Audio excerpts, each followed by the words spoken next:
안녕하셨습니까? 네. 지난주 전국모의고사 일정 때문에 2주 만에 뵙게 되죠? 2주 만에 뵈니까 더 반갑죠? 2년째 만나도 반가울까요? 안 그렇습니다. 네, 지겹지? 네, 올해 다 합격해서 나가셔야죠. 이제 7, 8월 과정 단원별 문제풀이 과정인데요. 이 단원별 문제풀이 단원별로 관련된 이제 출제 예상 문제 풀이를 해 나갈 건데, 그렇게 나가면서 매주 한 주 한 주 암기할 수 있는 정도의 분량으로 각 테마들 정리를 해 보려고 합니다. 문제가 출제가 될 때요, 1, 2, 3, 4, 5번 지문이 어느 한 단원 속에서만 출제가 되는 문제보다 전 범위 속에서 문제가 출제되는 것이 훨씬 또 어려울 수 있고, 보통 출제위원이 틀린 지문을 만들 때에는 다른 단원에 있는 내용 유사한 것들을 갖다 뒤바꾸면서 틀린 지문을 만들거든요. 그래서 그 테마 정리 오늘 첫 번째로 받으신 유임을 보시면 기간에 관한 정리입니다. 기간에 관한 정리인데, 우리 공인중개사 법령 및 중개실무 속에서도 워낙 기간에 관한 규정들이 많기 때문에, 그래서 잘라서 짧은 시간으로부터 이제 점차 길어지는 시간 정리를 할 거고요. 오늘 첫 주는 기간 중에서 시간과 일에 대한 부분들 살펴보도록 할 겁니다. 먼저 첫 번째 보시면 시간과 관련해서는 공인중개사법의 교육에 관한 시간들 자주 출제되고 있는데요. 공인중개사법이 규정하고 있는 교육 4가지가 있죠. 실무교육, 연수교육, 직무교육, 그리고 부동산 거래사고 예방교육이 그것입니다. 그 중에 실무교육 시간은 28시간 이상 32시간 이하이고요. 연수교육은 12시간 이상 16시간 이하. 직무교육은 교육의 대상이 누구죠? 중개보조원이기 때문에 서너 시간이라고 생각하면 되죠. 3시간 이상 4시간 이하로 교육을 실시한다. 단 부동산 거래사고 예방교육이라고 하는 것은 실시할 수 있는 교육이지 해야 되는 교육이 아니기 때문에 부동산 거래사고 예방교육은 교육 시간이 규정되어 있지는 않습니다. 단 국토교통부 장관 등이 개업공인중개사 등을 대상으로 부동산 거래사고 예방교육을 실시한다면 교육 통지를 해야 돼요. 언제까지? 교육 시행일 10일 전까지 통지합니다. 잠시 후에 10일 구간 속에서 확인하시게 될 거예요. 그런데 부동산 거래사고 예방교육은 교육 시행일 10일 전까지 통지를 하는 것인데, 연수교육 통지는 2년이 되기 2개월 전까지 통지였었죠. 그것도 지문에서 뒤바뀔 수가 있습니다. 그 다음 5일입니다. 우리 공인중개사 법령에서요, 5일 규정하고 있는 것은 오직 이것뿐이다 라고 했었는데, 첫 번째 지문, 시도지사가 공인중개사 자격을 취소한 때 5일 이내에 다른 시도지사에게 통보하고 국토교통부 장관에게 보고를 하여야 한다. 공인중개사 법령에서 5일 규정은 오직 이것뿐입니다. 그런데 부거법에서 5일이 하나 나오는 게 2번 지문이죠. 토지거래 허가구역의 지정의 효력은 지정을 공고한 날로부터 5일 후에 그 효력이 발생한다. 우리 과목 속에서 5일 암기해 두셔야 될 것이 이 두 가지입니다. 근데 5일에 비해서 7일 규정은 공인중개사 법령 실무에서 여러 번 나오고 있죠. 7일 시리즈들 보겠습니다. 1번 공인중개사 응시원서 접수 마감일 다음 날로부터 7일 이내에 접수를 취소하는 경우에는 60% 환불해 주고요. 그 다음에 2번 지문, 등록관청은 등록신청일로부터 7일 이내에 개업공인중개사의 종별에 따라 구분하여 등록한 후 등록 사실을 서면으로 통지를 하여야 한답니다. 요 2번 지문과 비교해 보실 것이 있는데, 공인중개사법상 등록관청은 등록을 신청받았을 때 등록 통지를 언제까지 한다고요? 지금? 7일 이내. 그런데 지방법원장이 대법원 규칙상의 경매대리 등록 신청을 받았을 때 등록 통지는 언제까지? 14일 이내입니다. 그래서 제가 더블이라고 그랬었죠. 등록관청은 7일 이내에 등록을 통지하고 지방법원장은 14일 이내에 등록을 통지한다. 요거 비교해 두셔야 되겠어요. 그 다음에 3번 보시면 개업공인중개사 및 소속공인중개사가 인장을 변경한 때 변경 등록 7일 이내에 하도록 하고 있죠. 인장 변경 등록 7일 이내에 하지 않으면 개업공인중개사는 업무정지, 소속공인중개사는 자격정지의 대상이 될 것입니다. 그 다음 4번 지문. 공인중개사 자격이 취소되었을 때 자격증 반납 7일 이내고요. 5번 등록이 취소되었을 때 등록증 반납도 7일 이내에 반납하는 겁니다. 취소가 되면 증 반납은 둘 다 7일 이내에 하는 것이고 7일 이내에 반납하지 않으면 등록증 반납 의무 위반이든 자격증 반납 의무 위반이든 다 100만 원 이하의 과태료 처분 사유에 속한다. 그런데 등록을 취소했는데 7일이 경과하도록 등록증 가져오지 않으면 100만 원 이하의 과태료 처분을 누가 내려요? 등록관청이 내리죠. 근데 자격이 취소가 되었는데 7일 이내에 자격증 반납하지 않으면 100만 원 이하의 과태료 처분 누가 내리죠? 시도지사가 내려요. 그래서요, 우리 공인중개사법상 100만 원 이하의 과태료 처분 사유 중에서 시도지사가 100만 원 이하의 과태료 처분을 내리는 건 이거 하나뿐입니다. 자격증 반납 의무 위반. 나머지 100만 원 이하의 과태료 처분 사유들은 모두 다 등록관청이 과태료 처분권자가 된다는 것도 기억하고 계셔야 되겠습니다. 그 다음 6번 질문. 개업공인중개사는 전속중개계약을 체결하면 정보망이나 일간신문에 의뢰받은 중개대상물 정보 공개해야죠. 그 정보 공개도 7일 이내에 하도록 하고 있습니다. 단 전속중개계약을 체결했으나 의뢰인이 정보를 공개하지 말 것을 요청했다면 공개하지 하여야 한답니다. 아니 할 수 있다 그럼 틀립니다. 의뢰인이 공개하지 말 것을 요청하면 공개는 금지가 되는 것이었었습니다. 7번 질문. 공인중개사 정책심의위원회 위원장이 심의위원회 회의를 소집하려면 회의 개최 7일 전까지 회의 일시, 장소, 안건을 각 위원에게 통보해야 됩니다. 근데 이건 원칙이고요. 긴급을 요하거나 부득이한 사유가 있다면 회의 개최 전날 통보할 수 있는 예외 규정도 있다는 거 아울러 기억해 두셔야 되고요. 그 다음에 8번. 토지거래 허가구역의 공고를 통지받은 시장군수구청장은 지체 없이 그 공고 내용을 허가구역 관할하는 등기소외장에게 통지해야 하고 지체 없이 그 사실을 7일 이상 공고하고 그 공고 내용을 15일간 일반이 열람할 수 있도록 규정하고 있습니다. 거기도 7일이라는 표현이 있습니다. 자, 7일 시리즈들 보셨고요. 이제 우리 과목의 10일에 관한 규정인데 10일의 첫 번째 질문. 부동산 거래사고 예방을 위한 교육을 실시하려는 경우에는 교육일 10일 전까지 교육일 시 교육장소, 교육내용 등을 공고하거나 교육 대상자에게 통지해야 된다. 방금 전에 언급했는데 부동산 거래사고 예방교육 통지는 이렇게 교육 시행일 10일 전까지 하지만 연수교육 통지는 언제까지 한다고요? 2년이 되기 2개월 전까지 통지한다고 했었습니다. 2번 질문. 중개사무소 이전 신고인데요. 이전한 날로부터 10일 이내에 신고한다. 만일 등록관청 관할구역 외로 이전했다면 이전 신고는 이전 후 등록관청에 가서 신고할 것입니다. 그 다음 3번. 응시수수료 환불 규정 중 아까 60% 환불 규정 보셨잖아요. 네, 50% 환불 규정인데요.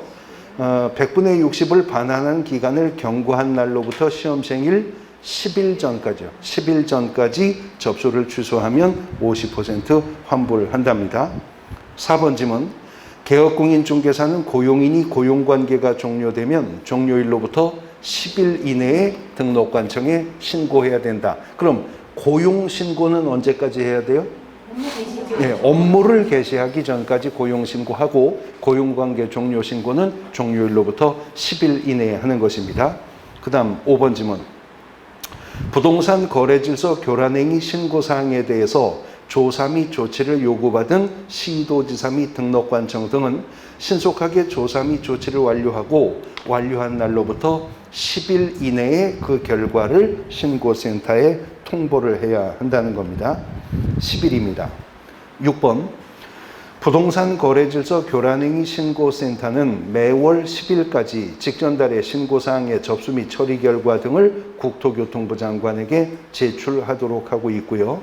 7번 질문, 등록관청은 등록증 교부, 등록 취소, 업무 정지, 고용인의 고용해고 신고받은 사항, 분사무소 설치 신고, 사무소 이전 신고, 휴폐업 신고 사항을 다음 달 10일까지 공인중개사협회에 통보해야 된다. 자, 여기까지가 10일 시리즈인데요.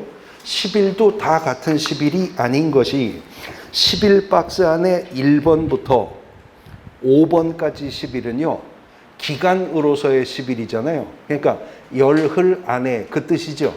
그러나 6번의 10일과 7번의 10일은 기간으로서의 10일이 아니라 날짜로서 10날 말하는 겁니다. 날짜로서 10날. 그러니까 10일이라는 표기는 같지만 의미는 다른 10일이 또 두 가지가 있다라고 하는 거 기억해 두셔야 되겠죠. 페이지 넘어가 이제 14일인데요. 14일을 요구하는 것은 공인중개사법에 하나가 있고 대법원 규칙에 하나가 있어요. 그래서 1번, 전속중개계약을 체결한 개업공인중개사가 의뢰인에게 업무 처리 상황을 통보하는데 2주일에 1회 이상 문서의 방법으로 업무 처리 상황을 통보하도록 합니다. 그런데 2주일을 14일로 바꿔도 돼요? 네. 된다고 그랬습니다. 그리고 실제 기출문제가 2주일이 아니라 14일로 표기해서 옳은 지문으로 출제가 된 적이 있어요. 근데 여기서 구분하실 것은 2주일과 14일은 언제나 같은 의미입니다. 그러나 30일과 1월이라고 하는 건 다른 얘기가 된다는 거죠. 예, 3월과 90일이라고 하는 거 다른 얘기이기 때문에 요거는 바뀌면 틀린 지문 될 것이다. 잠시 후에 볼 겁니다. 그 다음 2번 지문. 경매 등록 신청받은 지방법원장은 14일 이내에 등록을 통지한다고 규정하고 있습니다. 방금 전에 봤어요. 공인중개사법상 등록관청은 등록 신청을 받았을 때 등록 통지 언제까지? 7일 이내였었고 지방법원장은 14일 이내에 등록을 통지한다라고 되어 있습니다. 그 다음 이제 15일입니다. 15일 시리즈. 1번, 개업공인중개사가 보증금 등으로 손해배상을 한 때에는 15일 이내에 보증보험 또는 공제에 가입을 하거나 부족하게 된 금액을 보전해야 된다. 근데 여기서 비교할 것은 보험금이나 공제금이 지급되었기 때문에 업무보증을 다시 설정한다면 언제까지? 지금 보신 15일 이내에 다시 설정해야죠. 그런데 이미 설정한 보증의 효력기간이 만료가 되기 때문에 갱신의 차원에서 재설정할 때는 언제까지? 먼저 설정된 보증의 효력기간 만료일까지였었어요. 만료일까지 다시 재설정해야죠. 근데 갱신의 차원에서 재설정은 만료일까지고 보험금, 공제금이 지급되었기 때문에 재설정은 15일 이내 재설정입니다. 그 다음 부거법에 가서 이제 15일이 나오는 것이 2번 지문인데요.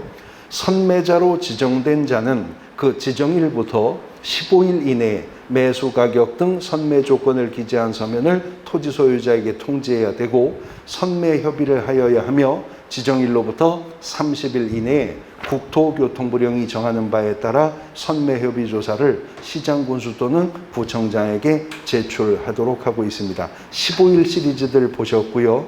이제 30일입니다. 30일.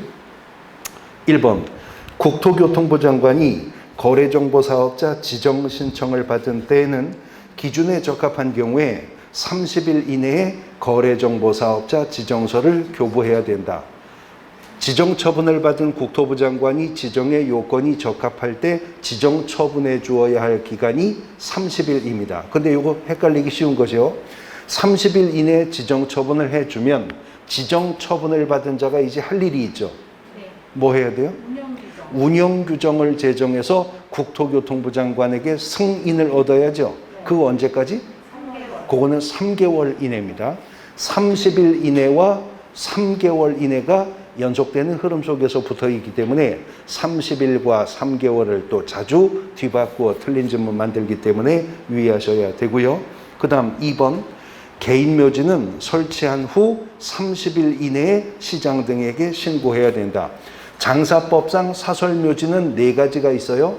개인묘지, 가족묘지, 종중 및 몬중묘지, 법인묘지. 그 중에 개인묘지만 설치 후 30일 이내 신고고요.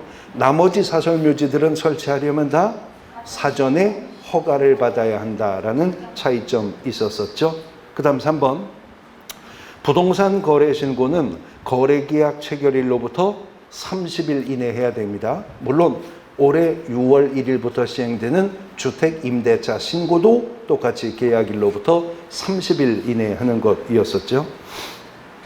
4번 질문. 거래 당사자는 부동산 거래 신고한 후 해당 거래 계약이 해제, 무효 또는 취소된 경우에 해제 등이 확정된 날로부터 30일 이내에 해당 신고관청에 공동으로 신고하도록 하고 있습니다. 30일 시리즈들 정리해 보셨고요. 그 다음 60일입니다. 60일. 첫 번째, 부동산 등기 특별조치법상 소유권 이전 등기 신청, 보존 등기 신청 다 60일이에요. 근데 이제 요거는요, 언제부터 60일인지 기준일을 유의하셔야 되는 거죠. 그래서 계약 당사자 간의 상호 대가적 채무 관계가 발생하는 쌍무계약은 반대급부 이행 완료일로부터 60일 이내에 이전 등기 신청합니다. 증여와 같은 편무계약이라면 계약의 효력이 발생한 날로부터 60일 이내 이전 등기 신청해야죠. 소유권 이전 등기 신청 가능함에도 미등기로 계약했다면 계약 체결일로부터 60일 이내에 해야 되고요. 그렇지 않다면 소유권 보존 등기 신청할 수 있게 된 날로부터 60일 이내에 보존 등기 신청하도록 합니다. 그 다음 2번. 외국인이 대한민국의 토지를 계약을 원인으로 취득하면 체결일로부터 60일 이내에 외국인 토지 취득 특례 규정에 따르는 신고를 해야 한다. 그러나 토지 건물 매매 계약은 계약의 당사자가 외국인일 경우에도 부동산 거래 신고해야 된다고 그랬죠? 부동산 거래 신고했다면 계약의 당사자가 외국인이라 하더라도 특례 규정에 따르는 신고는 안 해도 되는 것이었었습니다. 그런데 부동산 거래 신고의 대상은요, 토지나 건축물의 매매 계약, 부동산의 공급 계약, 분양권 입주권의 매매 계약만 부동산 거래 신고 의무가 있죠. 교환 계약이나 증여 계약은 부동산 거래 신고 대상 계약이 아닙니다. 그러니까 외국인이 교환 계약으로 대한민국의 부동산을 취득했거나 증여 계약으로 대한민국의 부동산을 취득했다면 그때는 부동산 거래 신고는 안 하니까 계약일로부터 60일 이내에 특례 규정에 따르는 신고를 해야죠. 안 하면 300만 원 이하의 과태료였었습니다. 1단위의 기간 중에는 가장 긴 규정이 90일인데 공인중개사법에 딱 하나 있죠. 공인중개사 시험 공고는요, 시험 일정 등의 계략적 사항은 매년 2월 말일까지, 그리고 확정 공고는 시험 시행일 90일 전까지 공고하는데, 시험 공고하는 방법이 올해 개정이 되었어요. 관보, 일간신문, 방송 중 하나와 인터넷 홈페이지에 공고하는 방법으로 시험을 공고하도록 하고 있는 것입니다. 자, 오늘 기간 정리 중에서 시간과 일에 대한 기간 정리를 했습니다. 그럼 다음 주는 뭘까요? 다음 주는 뭐 할까요? 월 단위 기간 정리 하셔야 되겠죠. 1월, 3월, 6월, 월 단위. 그럼 그 다음 주에 뭐 할까요? 년 단위 기간 정리 이제 해야 되겠죠. 1년, 2년, 3년, 5년. 그래서 무슨 년이 가장 길겠어요? 어떤 년이 가장 길겠어요? 네? 5년보다도 긴 년이 있어요. 10년? 10년보다도 긴 년이 있어요. 우리 시험 범위, 우리 과목에서. 15년. 15년보다도 긴 년이 있어요. 네? 무슨 년? 어떤 년?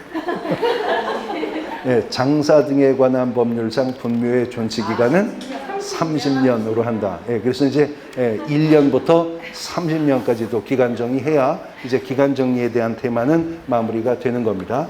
자, 그 다음에 이제 오늘 하나 더 정리해 보실 것이 이미 민법 시간에 공지 받으셨을 것 같은데, 주택임대차 보호법 시행령이 이번에 5월 11일 날 개정 공포되었죠. 그래서 소액 임차인의 범위와 최우선 변제 금액이 상향 조정되었습니다. 근데 공인중개사 시험은요, 공인중개사 시험 시행일 현재 시행되고 있는 내용을 가지고 답안을 작성하는 거잖아요. 그러니까 이렇게 5월뿐만 아니라 앞으로 8월에, 9월에 개정되는 부분이 있으면 개정되는 부분은 앞으로 수정해서 공부하셔야 됩니다. 그래서 소액 임차인의 범위와 최우선 변제 금액도 이미 5월 11일 개정 시행되었기 때문에 기존의 내용이 아니라 요 내용을 가지고 정리를 하셔야 되는데, 전에 거 외우느라고 고생했는데 이걸 다시 외워야 되는구나 이렇게 속상하신 분이 별로 없죠? 안 외웠었으니까 이제 요 내용들 가지고 암기를 해 두시는데, 보시죠. 지금 5월 11일부터 시행되는데요. 서울특별시는 이제 1억 5천만 원 이하가 소액 임차인이 된답니다. 전에 1억 1천만 원이었거든요. 예, 근데 무려 4천이나 올렸어요. 그래서 5천만 원까지는 최우선 변제한다. 전에는 서울 3,700 최우선 변제했던 걸 5천까지 최우선 변제해 주고요. 그 다음에 두 번째 구간을 보시면 수도권 정비계획법상 과밀억제권역과 세종, 용인, 화성, 그리고 어디요? 김포 들어왔잖아요. 근데 지금 금액만 올라간 게 아니라 구간도 재설정이 됐는데, 김포는 올해 5월 전까지는 그 아랫등급에 있었어요. 근데 김포가 올라갔습니다. 김포 땅값이 많이 올랐거든요. 그래서 김포까지 집어넣어서 1억 3천 이하는 소액 임차인으로 4,300까지 최우선 변제하기로 했습니다. 그 다음에 광역시와 안산, 광주, 파주 있죠. 근데요, 두 군데가 요번에 새로 이 구간에 들어왔는데, 어디요? 이천과 평택입니다. 네. 이천과 평택은요, 5월 전까지는 그 밖의 지역이었어요. 기타 지역이었었는데, 이제 그 위에 칸으로 올라와서 이천, 평택까지 포함해서 7천만 원 이하를 소액 임차인으로 2,300만 원까지 최우선 변제하겠다. 그리고 이제 나머지 지역, 그 밖의 지역은 6천만 원 이하가 소액 임차인으로서 2천만 원까지는 최우선 변제를 해주겠다라고 하는 겁니다. 개정된 요 내용을 가지고 이제 앞으로 암기하셔야 될 부분이에요. 그런데 소액 임차인의 범위와 최우선 변제 금액 얘기가 나왔으니까 얘기가 나온 김에 조금 더 이제 부연해서 설명해 드리려고 하는데, 광역시 있잖아요. 지금 광역시는 올해 5월 11일부터 소액 임차인 얼마죠? 7천만 원 이하여야 소액 임차인으로서 2,300만 원까지 최우선 변제하죠. 그런데요, 울산광역시, 부산광역시, 대주광역시, 대구광역시, 광주광역시, 그런 광역시하고는 다르게 인천광역시는 그냥 광역시일 뿐만 아니라 수도권 정비계획법상 과밀억제권역에 속해 있는 광역시죠. 그러니까 인천광역시는 얼마겠어요? 1억 3천만 원 이하가 소액 임차인으로서 4,300까지 최우선 변제해 줄 겁니다. 그 광역시, 인천광역시 유의하셔야 돼요. 그런데요, 또 하나 유의하셔야 될 것은, 그런데 인천광역시라 하더라도요, 저기 연평도가 인천광역시예요? 백령도가 인천광역시인가요? 그렇거든요. 그러니까 광역시라고는 하나 광역시 내에 군 지역들이 있죠. 그러니까 인천광역시 강화군 이런데, 인천광역시 옹진군 이런데요. 이런 지역은 어디로 가겠어요? 그 밖의 지역으로 떨어집니다. 그러니까 광역시라 하더라도 군 지역이라면 그 밖의 지역에 적용을 받는다라고 하는 거 유의를 해 두셔야 되겠습니다. 그러면 구체적 사례에서 한번 여쭤볼게요. 지금 주거용 건축물이 하나 있습니다. 주거용 건축물이 하나 있는데, 이 주택에 임차인 A가 거주하고 있어요. 임차인 A는 이미 주택의 인도와 주민등록 전입 신고라고 하는 것을 확보하였습니다. 그럼 이 임차인에게 뭐가 생겨요? 대항력이라고 하는 것이 확보되죠. 소액 임차인이라면 대항력만 있어도 최우선 변제권 주장할 수 있어요? 확정일자 필요 없나요? 네, 확정일자는 우선 변제권 때문에 받는 거지 최우선 변제권은 오직 대항력만 있으면 임차인이 최우선 변제권 주장할 수 있거든요. 그런데 이 임차인 A의 임차 보증금이 1억 5천만 원이랍니다. 자, 이 임차인 소액 임차인입니까? 아, 그렇죠. 아직 모르는 거죠. 아직 몰라요. 뭘 아셔야 되겠어요, 그러면? 뭘 가르쳐 드려요? 아, 주택이 어디 있는지 궁금하세요? 가르쳐 드릴게요. 서울특별시에 있습니다. 서울특별시에 있어요. 그러면 임차인 A는 소액 임차인인가요? 그런 거요? 아직 모르는 거예요. 예. 그렇죠. 서울특별시에 있는 소액 A 임차인이고 보증금이 1억 5천이라 하더라도요. 이 임차인이 소액 임차인인지는 이것만으로는 몰라요. 그럼 뭘 더 가르쳐 드려요? 전입신고 한 날. 아, 예. 전입신고 언제 했냐고? 예. 주택의 인도와 전입신고는요. 주택의 인도와 전입신고는 2021년 7월 7일 어제 했습니다. 7월 7일에 주민등록 전입신고했습니다. 이 임차인 소액 임차인입니까? 네. 아직 몰라요? 뭘 더 알고 싶어요? 아니, 알고 싶은 게 있으면 말씀하세요. 가르쳐 드릴게요. 소액 임차인이 아니에요? 몰라요. 네, 소액 임차인인지 아닌지는 몰라요. 아니, 예. 아, 말소기준 권리보다 뒤에 있어도요, 최우선 변제권을 주장할 수 있는 거거든요. 그런데 이 임차인이 소액 임차인인지 아닌지는 이것만으로는 아직 모르고요. 선순위 담보물권 설정이 언제 되었는지를 봐야 됩니다. 만약에 이 주택에 저당권이 설정되었다. 저당권이 설정되었는데 저당권이요. 2019년 7월 7일 날 저당권이 설정되었었답니다. 그러면 이 저당권이 설정될 당시만 하더라도 2018년 9월 18일 개정되어 2011년 5월 10날까지 시행되던 구간에 있었었죠. 그런데 지금은 서울특별시가 1억 5천 이하 중에서 5천까지지만 올해 5월 11일 전에는 1억 1천만 원 이하가 소액 임차인으로 3,700을 최우선 변제했잖아요. 그러면 이 저당권이 말소되지 않는 한 이 집은요, 2022년, 2023년에 들어오는 임차인도 보증금 1억 5천이면 소액 임차인 아닌 거예요. 아닌 거예요. 왜냐하면 선순위 저당권 설정되던 그 시점에는 1억 5천은 소액 임차인 아니었었거든요. 그러니까 이 사람은 최우선 변제 10원도 못 받는 거예요. 그러니까 말이에요. 똑같은 시점에 이 집은 1억 5천 이하가 소액 임차인인데 저 집은 1억 3천 이하가 소액 임차인이 되고 이럴 수도 있다는 거죠. 그러니까 소액 임차인이 되는지 안 되는지는 또 뭘 봐야 되겠어요?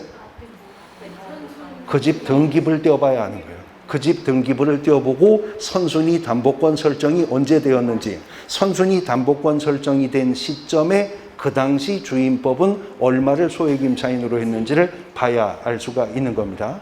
법이 5월 11일 날 개정되었다고 해서 이제부터는 1억 5천 이하의 임차인은 서울에선 다 소액 임차인이다, 그렇게 판단하는 게 아니다라고 하는 거 기억하고 계셔야 됩니다.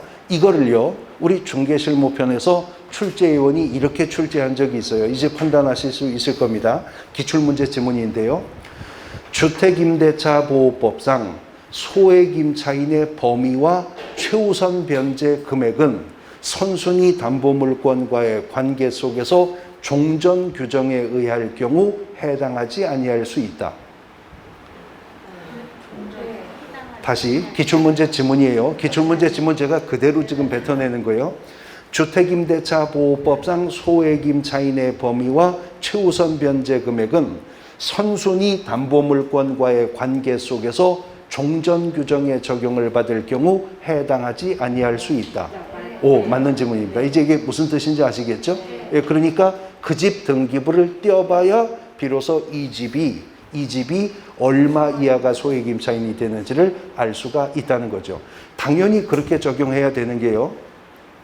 2019년 7월 7일 날 저당권이 설정되었을 때 이 저당권자가 이 주택에 대해서 담보가치 평가를 할 때는 그 당시 시행되고 있었던 주임법을 보면서 혹시 1억 3천 이하의 임차인이 들어온다면 나보다 3,700은 먼저 배당받을 것이다 라고 판단하고 담보가치를 평가했지, 몇 년 후에 개정되어서 1억 5천까지 최우선 변제해 줄 것은 전혀 예측 가능성이 없었잖아요. 예, 그러니까 선순위 담보물권을 기준으로 판단을 한다, 그 얘기입니다. 자, 요거 하나 개념 이해해 두셔야 되겠고요. 이제 두 번째는 지금 여기 또 주택이 하나 있는데, 이 주택이 하나 있는데요. 주택이 하나 있는데 이게 다가구 주택이에요. 다세대가 아니고 구분 소유가 인정되지 않는 다가구 주택입니다. 다가구 주택이고 이 다가구 주택이 서울특별시에 소재하고 있답니다. 서울특별시에 소재하고 있는 다가구 주택인데 여기 지금 값이가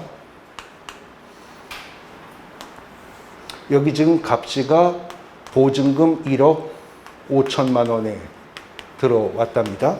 그리고 그 위에 층에 을씨가 을 임차인이 보증금 1억 3천만 원에 들어왔다고 해요. 그 다음에 그 위층에는 병씨가 공간이 좀 작아서 보증금 7천만 원에 들어왔고요. 그 다음에 그 위에 정씨는 보증금 6천만 원에 들어왔어요. 보증금 6천만 원에 들어왔어요. 그런데 여기 옥탑방이 하나 있거든요. 개조한 이 옥탑방의 가불병저 무가 보증금 얼마일까? 4천. 예, 보증금 4천만 원에 들어왔답니다. 자, 이렇게 서울에 소재하고 있는 다가구 주택에 갑, 을, 병, 정, 무 5명의 임차인들이 거주하고 있대요. 5명의 임차인들은 다 주택의 인도와 주민등록 전입신고라고 하는 대항 요건을 확보해서 유지하고 있는 임차인이고 선순위에 저당권이 설정되었는데 선순위 저당권 설정일이 2021년 5월 12일입니다. 그 이후에 쭉 임차인들이 이제 들어온 것이고요. 그러면 요 임차인들 다 소액 임차인들입니까? 네? 소액 임차인이죠. 선순위 저당권 설정이 지금 5월 11일 개정 시행된 다음 날 설정되었으니까 1억 5천 이하라면 다 소액 임차인들 되죠. 그러면 최우선 변제권 주장할 수 있죠. 그러면 갑은 얼마를 최우선 변제 주장할 수 있어요? 예, 5천만 원까지 최우선 변제 주장할 수 있죠. 을은 보증금이 1억 3천이니까 최우선 변제 얼마? 4,300만 원. 병은 2,300만 원. 정은 그게 아니에요. 아니 1억 5천이면 5천이고 1억 3천이면 4,300이고 그게 아니고 한 집이잖아요. 한 집이면 1억 5천 이하라면 얼마까지? 5천까지는 최우선 변제를 주장하죠. 그러니까 을도 얼마? 네, 5천만 원 최우선 변제 주장하는 거예요. 병도 얼마? 네, 5천만 원 최우선 변제 주장하는 거예요. 정도 얼마? 5천만 원 최우선 변제 주장한다고요. 무는 얼마? 4천. 그렇죠. 무가 5천 달라 그러면 도둑놈이지. 보증금이 4천인데 아니, 자기가 맡긴 돈이 4천인데 5천을 달라 그러면 안 되잖아요. 그러니까 무는 4천까지만 최우선 변제를 주장을 하는 거라고요.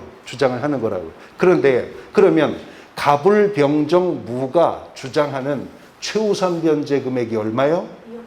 2억 4천이죠. 그러면 이 주택이 매각되었을 때는 가장 먼저 2억 4천 갑을 병정 무 주고 나머지를 저당권 줍니까? 아니요. 2분의 1. 그래요. 주택임대차보호법이나 상가건물임대차보호법상 소액임차인에 대한 최우선 변제권은 주택이나 상가건물가액의 얼마? 2분의 1 범위 내에서만 최우선 변제를 한다 그랬죠. 그게 무슨 뜻인지 지금 설명드리려고 해요. 지금 이들이 이러한 대항 요건을 확보하고 소액 임차인으로서 존재하는데 여기 저당권이 설정이 되었다는 거예요. 여기 저당권이 설정되었는데 저당권 채권 금액이 2억 원이었었답니다. 그런데 이 주택이 매각이 되었는데 경매 처분되었는데 매각 가격이 4억 원이었었답니다. 경매 매각 가격이 4억 원에 낙찰되었대요. 그러면 4억 원인데 4억 원의 2분의 1이면 얼마예요? 2억 원이잖아요. 최우선 변제할 수 있는 돈은 2억 원까지만 최우선 변제할 수 있어요. 근데 얘들이 지금 주장하는 최우선 변제 금액의 합계가 2억 원을 초과하고 있죠. 그러면 이제 갑을병정문은 얼마를 배당을 받게 되냐 하면요. 갑과 을과 병과 정까지는 최우선 변제할 금액 2억 원이죠.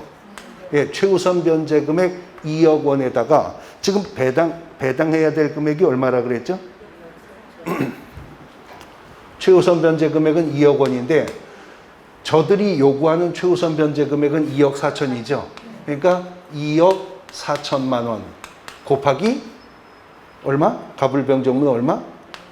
5천만 원이요. 5천만 원. 그러면 얼마 나와요? 그렇게 빤히 보면서 암산이 가능하신 거예요? 아니면 얼른 눌러보셔야지. 2억 원 곱하기 2억 4천 곱하기 5천 해보세요.